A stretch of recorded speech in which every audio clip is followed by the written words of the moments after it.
Samuel Comblaise est avec nous et nous évoquons donc la première fois avec Léa qui nous rejoint. Bonjour Léa. Oui, bonjour. Bonjour Brigitte et bonjour à votre invité. Bonjour. Oui.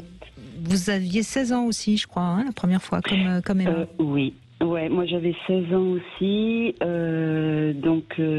En fait, moi, il y avait pas mal d'appréhension pour cette première fois.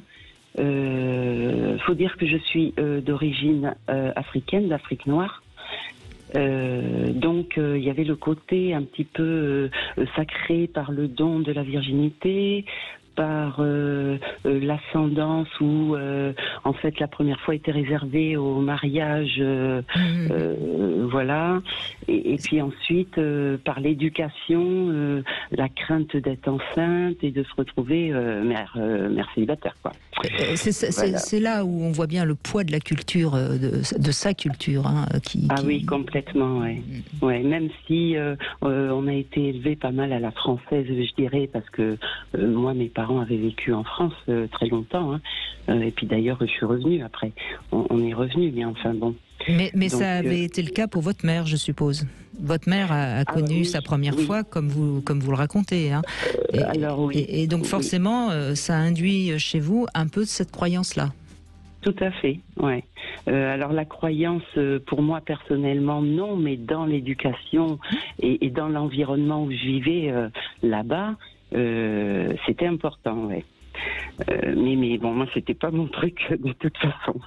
Non que j'étais turbulente, mais voilà, ça n'avait pas plus d'importance que ça, quoi. J'avais plus de crainte par rapport à l'éducation que m'avait donnée ma mère et de pas lui faire honte, on va dire, que voilà.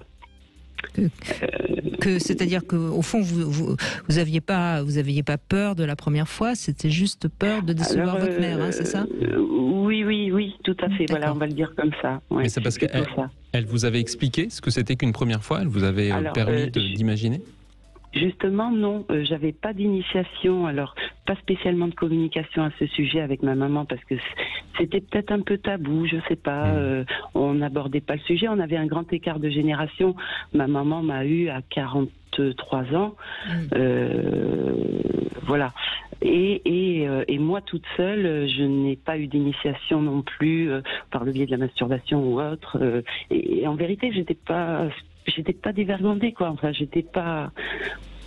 Mais alors donc vous rencontrez un homme dont vous êtes amoureuse. Qu'est-ce qui se passe pour que ça se passe à 16 ans ? Je rencontre un jeune homme. J'avais eu quelques flirts et puis je rencontre un jeune homme un peu plus âgé que moi. J'en avais 16, il devait en avoir 23, 24 de mémoire. Ouais. On était amoureux. Moi j'avais, donc quand même l'appréhension aussi du coup pour l'acte de la douleur, de franchir le pas. Et puis avec cette notion de ce que je faisais en secret finalement. Et vous aviez peur d'être enceinte, quoi. Ou ça rentrait pas en ligne de compte ? Alors pas tout de suite. Au moment où j'ai décidé que j'allais franchir le pas, j'y ai un petit peu pensé, mais heureusement, non, pas trop, ça ne m'a pas bloqué. Mais ça c'est terrible parce que c'est peut-être le plus grand risque, surtout à 16 ans, c'est d'être enceinte. Et c'est rare que ce soit une peur. Vous confirmez, Samuel Comblaise ? Oui, c'est vrai. Et puis c'est la manifestation extérieure qu'un rapport sexuel a eu lieu. Et c'est vrai que par rapport aux parents, du coup, on peut pas nier, quoi, forcément. Et souvent les jeunes imaginent que la grossesse, elle arrive plus tard parce qu'on associe plutôt la grossesse à l'âge adulte. Mais malheureusement, les jeunes filles sont très fertiles et si elles sont pas protégées, il y a un risque réel. Bon. Ouais, alors quand je dis que j'ai pas eu peur tout de suite, c'était dans le moment de l'acte, etc. quoi. Après, de suite après, bien sûr, je me suis inquiétée de me préserver, d'aller voir un gynécologue avec mon ami de l'époque d'ailleurs pour me protéger, oui. Mais je l'ai pas fait avant, non. Et aujourd'hui, est-ce que cette première fois, elle a été un socle pour pouvoir être épanouie aujourd'hui ? Non, je ne pense pas que ça ait eu une influence quelconque. Alors, pour tout vous dire, ça n'a pas été douloureux, mais ça n'a pas été l'extase non plus. Mais pourtant, vous étiez amoureux tous les deux, visiblement. Oui, pourtant, on était amoureux, mais moi, comme j'étais tellement innocente et novice et puis je devais avoir ce côté coincée, quoi. J'y prenais pas plaisir. C'était un peu, je sais pas, c'était bizarre. Vous étiez totalement novice et puis il était peut-être pas très habile et puis voilà, c'est tout. Oui, peut-être. Ouais, voilà, j'étais plus dans l'étonnement qu'autre chose, quoi.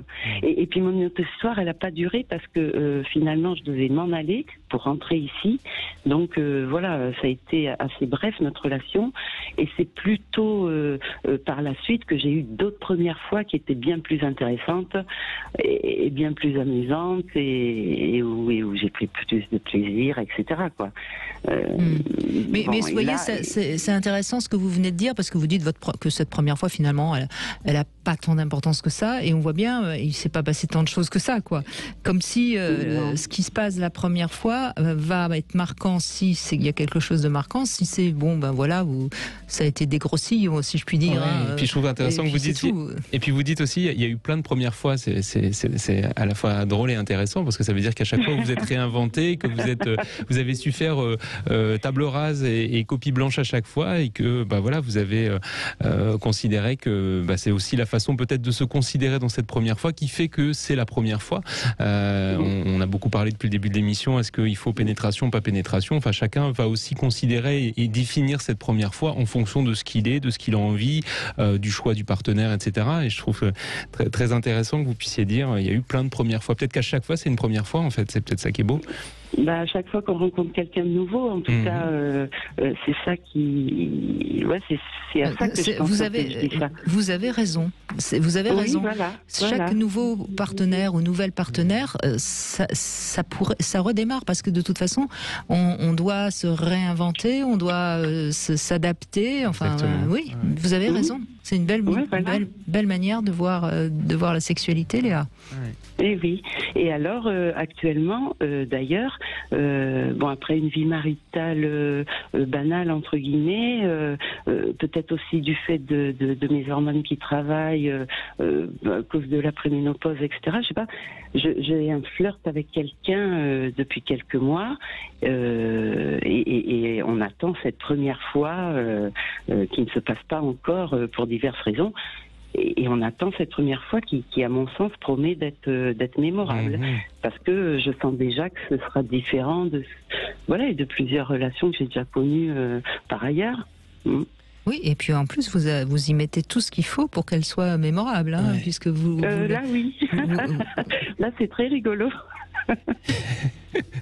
Et puis vous montrez aussi que le temps il est important dans la sexualité. On parlait de virginité tardive, on parle souvent d'éjaculation précoce. Vous dites bien qu'il faut encore du temps avant que ce soit le moment et que c'est aussi ce temps qui provoque l'excitation et qui nous permet d'imaginer, de fantasmer ce moment et ça contribue aussi à sa réussite, à son succès, à notre envie de le vivre. Donc je pense que la première fois elle se construit aussi dans l'imaginaire, dans ce que l'on a envie de vivre, de donner à l'autre, de ressentir soi-même et c'est bien. Je pense que c'est intéressant que à votre âge, si vous me permettez de le dire comme ça, on se donne encore ce temps-là pour se projeter, pour rêver et ça contribue et j'entends dans votre petit sourire qu'il y a plein de malices dans votre tête et qu'il y a plein de choses magnifiques qui vont se passer.